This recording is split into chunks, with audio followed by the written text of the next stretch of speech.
Hi Libra, kumusta po kayong lahat? So yan Libra, maraming salamat po sa walang sawang pagsubaybay sa ating pong mga reading. And kung ikaw ay bago pa lang sa ating channel, mag-subscribe na po kayo. Then i-click mo na rin yung ating notification bell para lagi kang updated sa ating mga bagong upload. So guys, sa mga interested naman sa ating private reading and rituals, nasa description box below lang po yung link. Message lang po. Okay? So tignan natin guys, Libra, ganap sa inyo ngayong September 2025. So, monthly reading po yung gagawin natin. Okay?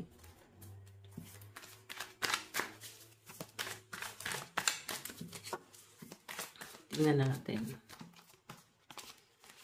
Meron tayong 7 of Cups. So, nakikita ko sa mga Libra, ang dami niyong gustong gawin. Hindi kayo makaugaga sa dami ng gusto niyong gawin, sa dami ng gusto niyong bilhin. Pwedeng ang daming bayarin. Tapos, yung pinapakita sa akin dito guys, kulang sa funds, no? Kulang kayo sa financial. So siguro, depende mo na lang yung pera mo sa kung ano yung kaya mong bilhin, no? Kung ano yung kayang bilhin ng pera mo. Pero kasi yung pinapakita kasi sa akin dito guys, parang sugal to eh. May mapapala ka rito sa bagay na to, yung wish card. Titingnan pa natin Libra ha. Libra, Sun, Moon, Rising, and Venus.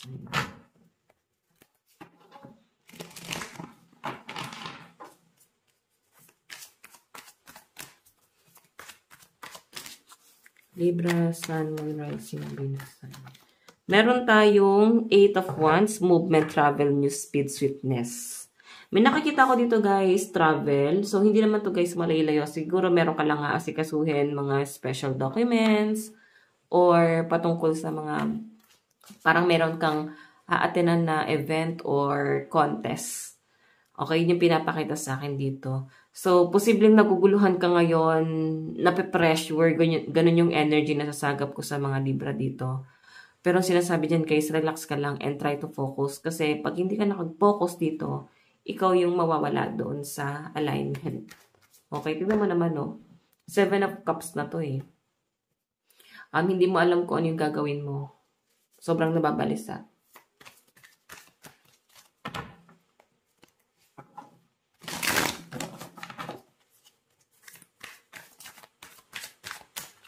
Meron tayong the Sun. Ayan. Okay, so yung sinasabi rito guys is, the Sun kasi guys is happiness and success, reward. Ayan. So I think merong good news na paparating sa mga Libra. Nakakatuwa to guys, napaka-positive ng energy. Alam nyo ba guys, sa lahat ng tarot deck, ito yung pinakamaganda. Okay, so I think may blessing na paparating sa mga Libra. Ayan. Relax, relax muna. And tignan nyo naman yung sinasabi rito. Manifestation. The Magician. Talent, skill, power, magic, control, creation, and manifest. Sabihin ko naman yung minamanifest nyo guys is possible na makuha nyo. So, kailangan lang guys is parang claim it, no? Think positive lang. Kung ano man yung mga minamanifest mo. Tignan pa natin, Libra. Meron tayong 4 of Pentacles, security, greed, stability, protection, financial acumen. So, nakikita ko guys yung pagiging ano ba to? Hindi siya guys parang greedy na parang naging gahaman ka na mismo sa gusto mo like marami ka nang natapakan tao, marami ka na nasagasaan para lang makuha yung satisfaction mo na parang nagiging greedy ka doon sa bagay na yun. Actually, nagiging greedy ka dahil sa stability. Stability and security sa magandang paraan. Yung tipong wala kang matatapakang ibang tao. Nakikita ko lang guys yung pagiging greedy mo para sa stability mo. And sa kahit anong aspeto, gagawin mo siya, makuha mo lang. Nakikita ko rito guys is dahil din to guys sa mga pangarap mo. More on manifestation kasi siya guys.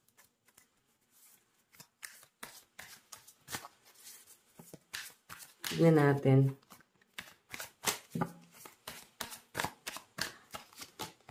Meron tayong Page of Swords. Medyo ano, yung energy nyo guys is parang immature. Or may ginagawa kayo dito guys na something na nakakapag-heal sa inner child mo. Okay, so tignan pa natin guys. Libra, Sun, Moon, Rising, and Venus sign. Meron tayong Knight of Wands, Passion, Motivation, Energy, Fire, Last Action. So, may nakikita rin ako dito, Libra, na energy na parang gustong-gusto mong gawin. And sobrang,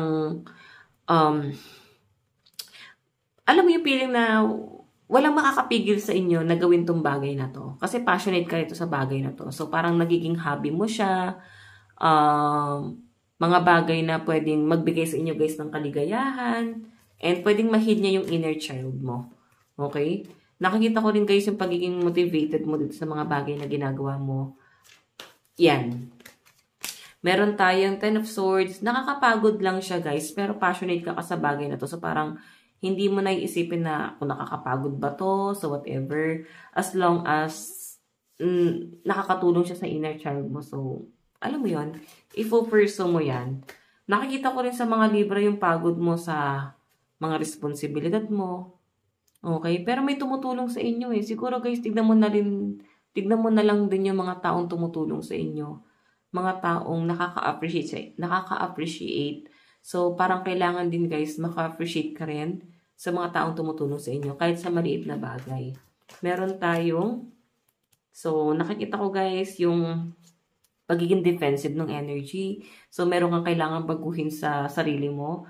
Pananalita, baka hindi ka aware na medyo nagiging sensitive ka, baka hindi ka aware na nakakapanakit ka na kasi medyo prank ka yung energy ng mga Libra, prank ka magsalita, masakit ka magsalita, ganun yung pinapakita. So, 7 of Wands kasi guys is siguro ayaw masyado na apektuhan, ayaw mo masyado nang nape-pressure, pero siguro face the consequences. Bakit nila sinasabi yan guys? Baka kasi may mga bagay na hindi mo nakikita ng personal or may mga bagay guys na nabubulag ka.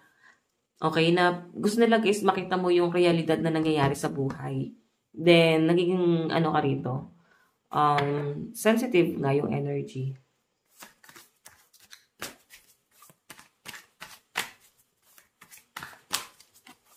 Tignan pa natin. Meron tayong, Knight of Swords. Okay. Nakikita ko yung pagiging eager. Parang galit mo doon sa bagay na gusto mo mangyari sa buhay mo. Kumbaga, buo yung loob mo, confident ko doon sa bagay na yun. So, parang gagawin mo ang lahat para makuha lang tong passion mo. Okay? May baka may sasalihan kayong contest.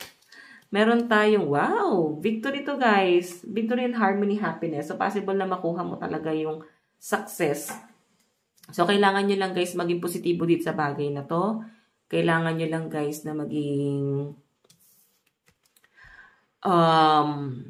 kailangan nyo lang guys ng katuwang siguro na magmo-motivate sa inyo na kaya mo yan. Huwag mo sukuan yan, especially partner mo Libra. Titignan natin ha pagdating sa love life mo. Pagdating sa love life mo. Meron tayong express your love, go ahead and make the romantic gesture. So siguro guys, baka medyo na i-chapwera mo yung partner mo. So, baka ito na yung time na magkaroon kayo guys ng bonding. Or kung ano man yung ginagawa mo, hobby mo, is kailangan i-encourage mo siya. Na, ito yung nakakapagpaligaya sa akin. So, encourage mo rin siya guys para iisang mundo na lang din yung ginagalawan nyo. Mas maunawaan ka ng partner mo. So, meron tayo guys, flirt. Extend your light-hearted energy to others. So, yung iba sa inyo guys, no, hindi nyo maiiwasan yung pagiging charming, like flirting. Hindi nyo naiiwasan. Oo. Parang lapitin ka ng mga tukso dito. Tignan natin yung advice para kay Libra.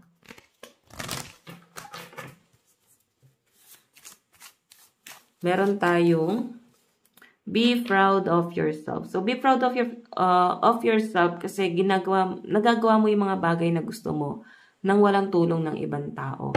And nakikita ko rin sa mga Libra dito yung pagiging, nyo guys, independent talaga. May tulong na ibang tao pero iba pa rin yung presensya mo. Yun yung pinapakita dyan guys, okay? So, Libra, ito lang po ang inyong reading. Maraming salamat po. God bless and love you all. Bye-bye!